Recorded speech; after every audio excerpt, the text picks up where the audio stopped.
나실인의 법은 이러하니라.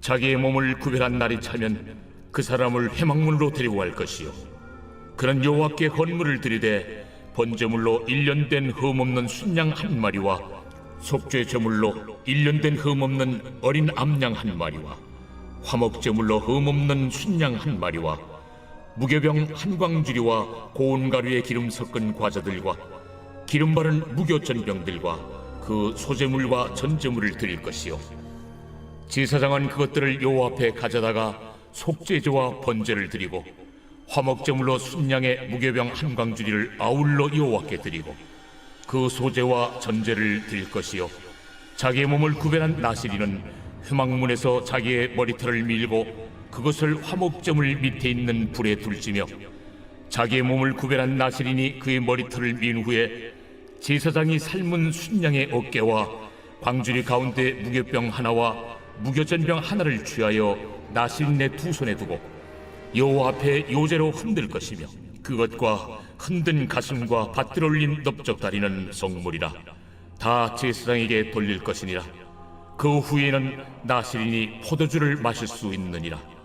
이는 곧 서운한 나실인이 자기의 몸을 구별한 일로 말미암아 여호와께 헌물을 드림과 행할 법이며, 이에도 힘이 미치는 대로 하려니와 그가 서운한 대로 자기의 몸을 구별하는 법을 따라 할 것이니라. 여호와께서 모세에게 말씀하여 이르시되, 아론과 그의 아들들에게 말하여 이르기를, 너희는 이스라엘 자손을 위하여 이렇게 축복하여 이르되, 여호와는 내게 복을 주시고 너를 지키시기를 원하며, 여호와는 그의 얼굴을 내게 비추사 은혜 베푸시기를 원하며, 여호와는 그 얼굴을 내게로 향하여 드사 평강 주시기를 원하노라 할지니라 하라. 그들은 이같이 내 이름으로 이스라엘 자손에게 축복할지니 내가 그들에게 복을 주리라.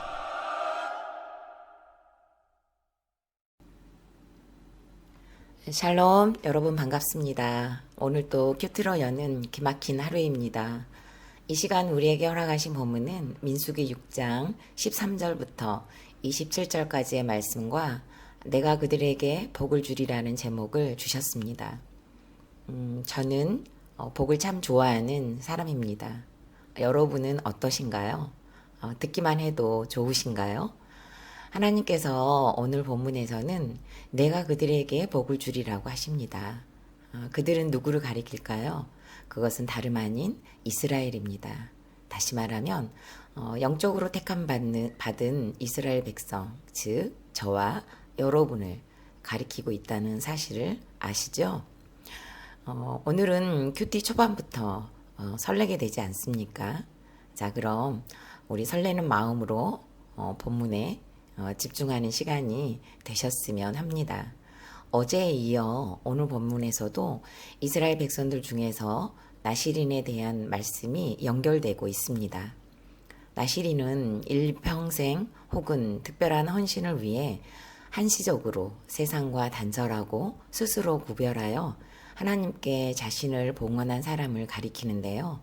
그 한시적인 기간에 적용되는 법이 어떤 것인지, 그렇다면 영적 나실인으로서의 우리가 들어야 할 말씀은 무엇인지도 우리 듣도록 하겠습니다. 첫 번째로 나실인은 드려야 할 예물이 있었습니다. 14절부터 17절 말씀입니다. 그는 여호와께 헌물을 드리되 번제물로 1년 된 흠없는 순양 한 마리와 속죄제물로 1년 된 흠없는 어린 암양 한 마리와 화목제물로 흠없는 순양 한 마리와. 아멘. 어제 새벽 큐티에서 담임 목사님께서 나실인에 대한 말씀을 상세하게 다루어 주셨습니다. 어제 큐티를 아직 듣지 못하셨다면 먼저 들으시기를 권합니다. 삼손이나 세례 요한은 하나님의 명령에 의해 나실인이 되었다면, 부모의 소원에 의해 일생 동안 나실인이 되었던 사무엘도 있습니다. 하지만 본문에서는 이런 나실인이 아닌 스스로 하나님께 드리고자 하는 자들을 가리킵니다. 이런 사람들은 어느 일정 기간 동안 자신의 자발적인 소원에 의해서 나실인이 되었습니다. 이렇게 스스로 정한 기간을 채우고 났을 때 나실인의 소원에서 정식으로 해방되는 것에 관한 법이라고 할 수 있습니다. 13절에서 자기의 몸을 구별한 날이 차면이라는 말씀을 통해 이제는 그 기간을 모두 채우게 될 경우에는 회막문에서 예식을 행했습니다. 그 예식은 반드시 드려지는 헌물이 있었는데 지정된 여러 제물들을 하나씩 가져와야 했습니다. 첫 번째로는 번제물입니다. 나시린의 정한 기한이 지나면 자유로워지겠지만 계속적인 충성과 헌신을 다짐하는 증표로 수양 한 마리를 드리도록 했습니다. 두 번째 헌물은 속죄제물로 자신이 본질적인 죄인이라는 것을 고백하는 헌신 기간 동안 각종 허물을 용서해 줄 것을 소원하는 어린 양 한 마리. 그리고 세 번째로는 화목제물입니다. 정한 날 동안 보호해 주시고 인도해 주신 것에 대한 감사와 지속적으로 하나님과의 선민 관계를 기대하는 예물이죠. 네 번째 헌물로는 소제물입니다. 헌신을 허락하신 하나님께 감사하는 예물입니다. 그리고 마지막으로 다섯 번째 헌물은 전제물이고 이 예물 외에도 힘이 미치는 대로 자발적으로 예물을 드리도록 했습니다. 그리고 네 종류의 제사 중에서 최우선으로 행해지는 것이 속죄제로 드려졌습니다. 이것은 하나님과의 화목과 헌신을 이루기 이전에 무엇보다 죄를 청산해야 한다는 준엄한 진리가 있다는 것을 깨닫게 해줍니다. 죄를 안고 사는 영혼은 하나님을 가까이 할 수 없을 뿐더러 온전한 헌신을 이룰 수 없다는 것을 말해줍니다. 우리가 날마다 큐티를 하면서 목사님께서 계속 쉬지 않고 외치는 것이 내 죄를 보라고 하시는 것입니다. 내 죄를 보고 할 것이 무엇이기 때문일까요? 맞습니다. 회개입니다. 회개를 통해 우리가 하나님께 더 가까이 가게 되고 예수 그리스도의 속죄함의 은혜로 그 죄를 멀리할 수 있기 때문입니다. 특별히 공동체에서 나의 죄를 오픈하면서 고백한다는 것은 정말 위대한 일입니다. 법정에서 다른 사람에 의해 벗겨지듯이 하는 것이 아니라 스스로 깨달은 죄를 공동체에 드러내어 고백하고 그 죄에 대한 회개를 한다는 것이 얼마나 귀한 일인지 모릅니다. 우리들 교회에서 중학생이 간증을 하고 고등학생이 간증을 하는 것을 우리가 보면서 얼마나 큰 도전이 되는지 모릅니다. 이것은 곧 우리가 나시린으로서 가장 먼저 드려야 할 죄사가 속죄제라는 것을 다시 한번 마음에 새겨야 한다는 것을 강조하고 계시는 것 같습니다. 현 시대를 살아가고 있는 저와 여러분을 이 시대의 나시린으로서 속죄제를 드릴 수 있는 시간을 주셨고 더욱 감사한 것은 회막이라고 하는 교회 공동체를 주셔서 목장 앞에서 자유롭게 나눔할 수 있도록 인도해 주셨으니 얼마나 큰 은혜입니까?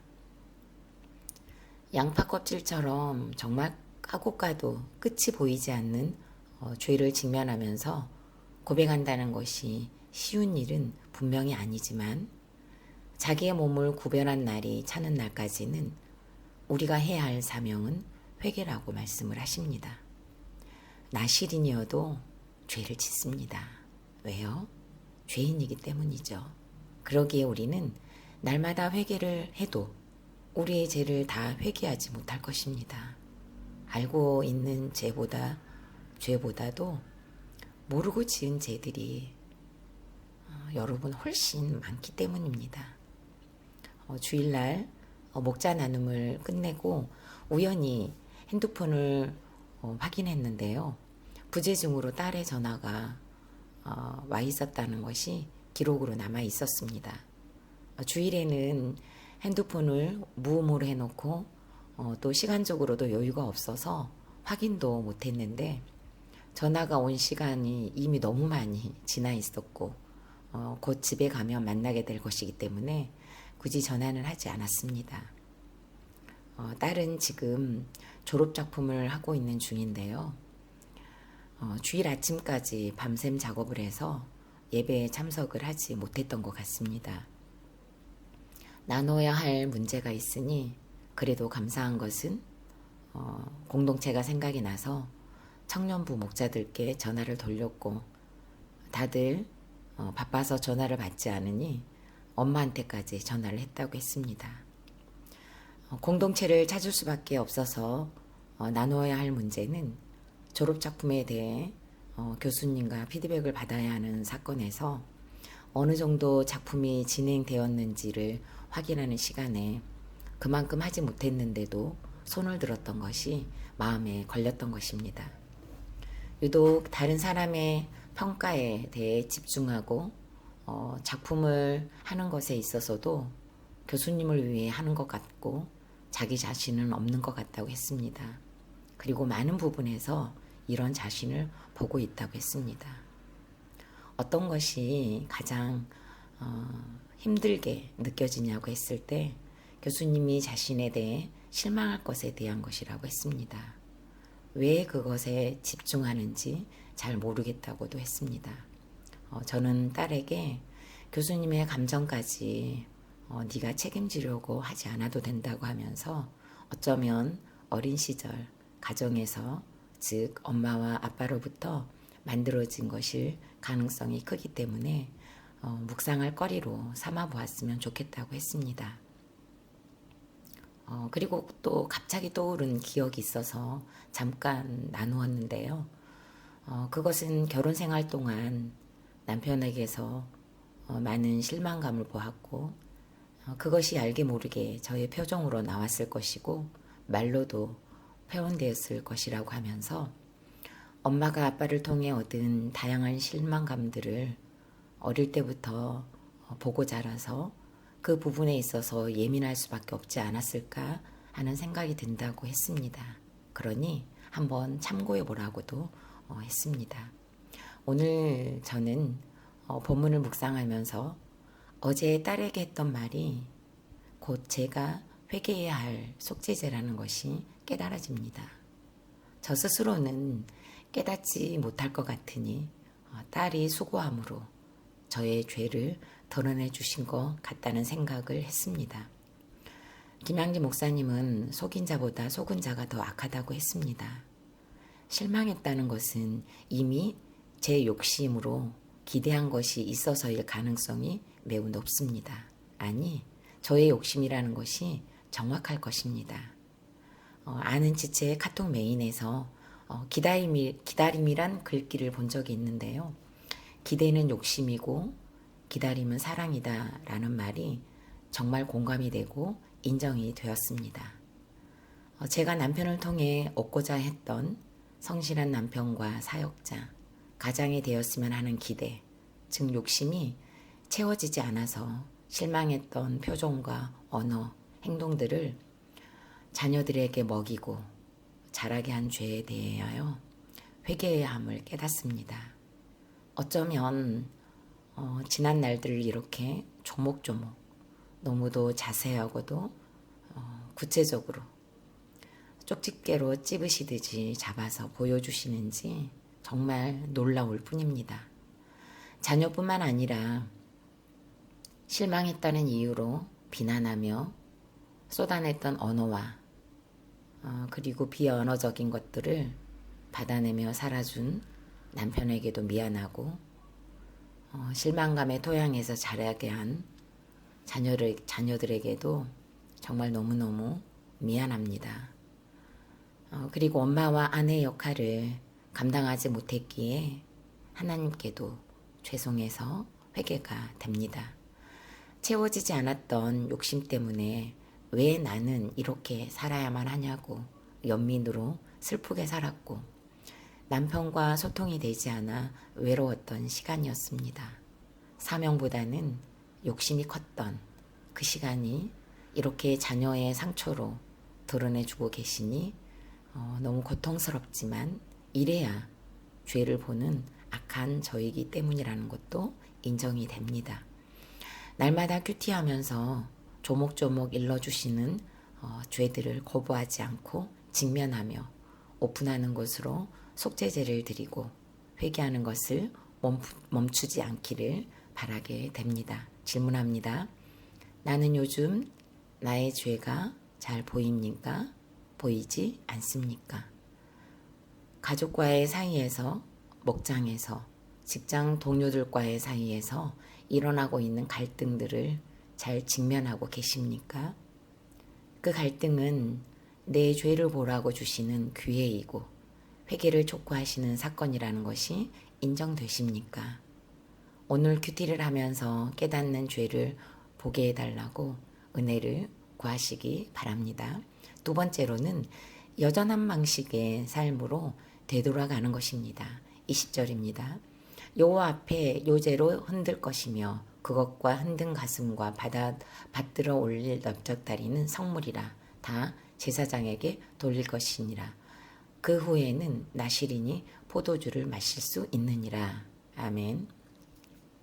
나실인이 자기의 몸을 구별할 날이 차면 다시 일상으로 돌아가기 전에 해야 할 것이 있었습니다. 스스로 나실인이 되기 위해 정한 날, 즉 시기가 있었기 때문에 그 기간이 차게 되면 스스로 나실인이라고 정했던 그 시간으로 여전한 자신의 일상으로 복귀하는 것이었습니다. 그 기간 동안 머리에 삭도를 대지 않아서 길렀던 머리카락을 밀고 그것을 화목제물 밑에 있는 불에 두도록 했습니다. 나실인의 특별법으로 제한되었던 생활을 마감하고 이제 일반 선민으로서 환원하겠다는 공식적인 표식인 것입니다. 화목제물 아래에 있는 노제단의 불에 헌신자의 머리카락을 태우는 것은 곧 지금껏 자신의 헌신을 기쁘게 받아주시고 그 아름다운 관계를 지켜 계속 지속시켜 주실 은혜에 전적으로 감사드린다는 상징적인 행위입니다. 이것은 하나님의 백성인 우리 모두가 우리 생애 최후에 드려지게 될 고백이어야 한다는 교훈도 포함하고 있습니다. 이것은 모두가 하나님의 은혜였습니다. 라는 신앙의 고백과도 같습니다. 나실인의 기간이 하나님의 은혜였습니다. 라고 하며 머리카락을 태우는 것처럼 이제는 일상으로 여전한 방식으로 되돌아가야 하는 모든 시간들 속에서도 이 은혜 아래 살고자 하는 바람과 소망 그리고 비전과 사명이 내포되어 있습니다. 이것은 몸을 거룩히 드린 후 새로운 삶을 살겠다는 표시이기도 합니다. 또한 화목제물로 드린 순양의 어깨에 유제로 다시 드리는 것은 세상 짐을 내려놓고 거룩한 사명을 감당하며 살겠다는 결단을 나타낸다고 큐티인에서는 설명을 해주고 있습니다. 주님이 거룩한 백성으로 불러주시기 전에는 세상을 좋아했지만 이제는 세상보다 주님이 좋은 것을 일상에서 온몸으로 가족과 이웃에게 보여줘야 하는 것이 사명으로 다시 새겨졌기 때문입니다. 지난 주일 설교 말씀에서도 예상과 다른 하나님의 전쟁에서 6번째 대지를 통해 일찍이 일어나서 여전한 방식으로 나아가야 하는 평범함 속에 비범함이 있다고 말씀해 주셨습니다. 여전한 방식으로 드리는 삶의 방식이 습관이 되고 그 거룩한 습관이 우리의 운명이 된다고 쇼츠 영상으로도 다시 편집되어 올라온 것을 여러분 모두 확인하셨죠? 1초가 쌓여서 1분이 되고 1분이 쌓여서 10분이 됩니다. 10분이 쌓이면 1시간이 되고 그 1시간이 쌓이면 하루가 되고 하루가 쌓여서 1년이 된다는 것을 우리는 너무도 당연히 알고 있는데 너무 당연해서 하찮게 여기는 오류를 범하는 것 같습니다. 나실인의 기한이 차면 그 나실인은 여전한 삶의 자리로 되돌아와서 일상을 살아내야 합니다.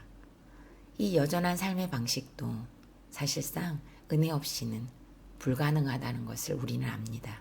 그래서 우리는 요즘 오늘도 잘 버팁시다, 하루만 삽시다, 할 수 있는 만큼만 합시다 등등의 응원을 주고받습니다.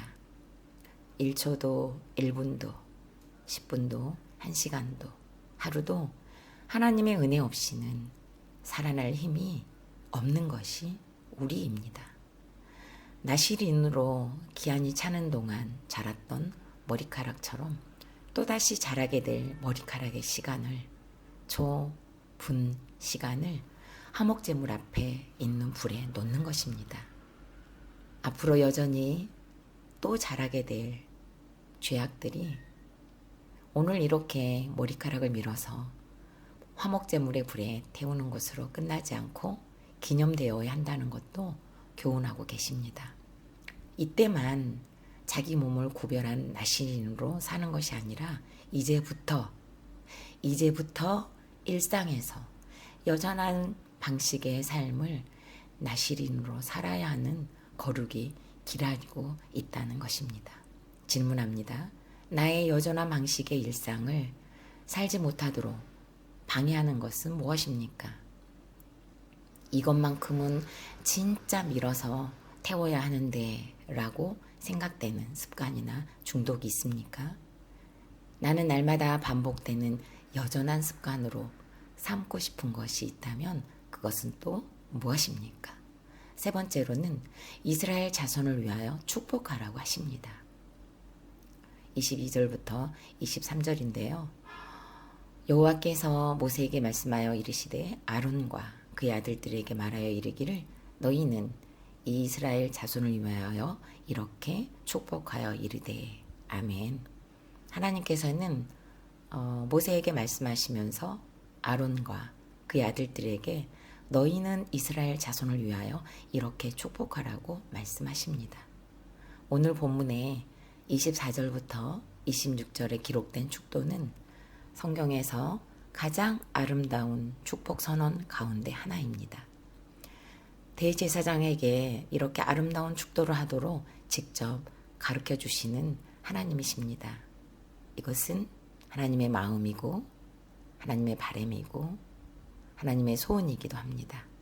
그만큼 사랑하는 당신의 백성들에게 주시고자 하는 간절함이 가득한 축도가 되는 것입니다. 이 시간 가장 아름다운 축도의 말씀을 다시 읽어드리도록 하겠습니다. 여호와는 내게 복을 주시고 너를 지키시기를 원하며 여호와는 그의 얼굴을 내게 비추사 은혜 베푸시기를 원하며 여호와는 그 얼굴을 내게로 향하여 드사 평강 주시기를 원하노라. 아멘. 이것이 하나님의 마음이고 또 하나님은 우리가 이렇게 축복하시기를 바라십니다.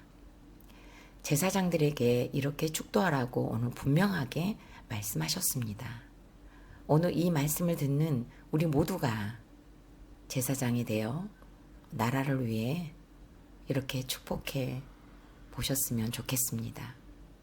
여호와는 대한민국에게 복을 주시고 대한민국을 지키시기를 원하며 여호와는 그의 얼굴을 대한민국에게 비추사 은혜 베푸시기를 원하며 여호와는 그 얼굴을 대한민국으로 향하여 드사 평강 주시기를 원하노라. 아멘.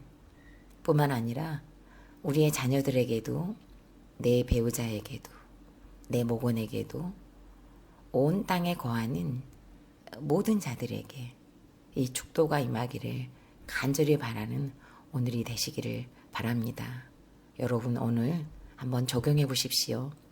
오늘 22절부터 26절 말씀에 내 이름을 넣어서 그리고 내 자녀의 이름을 넣어서 내 배우자의 이름을 넣어서 축도해 볼 수 있는 귀한 시간이 되시기를 바랍니다. 질문합니다. 요즘 나의 언어는 어떻습니까? 비난, 정죄, 옳고 그름, 짜증, 분노 중에서 무엇이 많이 나타납니까? 나는 가족들에게 축복을 비는 언어를 하고 있습니까? 오늘 제사장의 직무로 축도를 한다면 어떻게 복을 구하고 싶습니까? 마지막으로 9월 12일 보석상자입니다. 환난을 당하지 않고는 위로할 수도 받을 수도 없습니다. 아멘. 다 같이 기도드리겠습니다. 살아계신 하나님, 자녀들이 성장하고 보니 기억조차 하지 못했던 죄들이 자녀들의 상처에 가득히 묻어나고 있는 것을 보고 있습니다.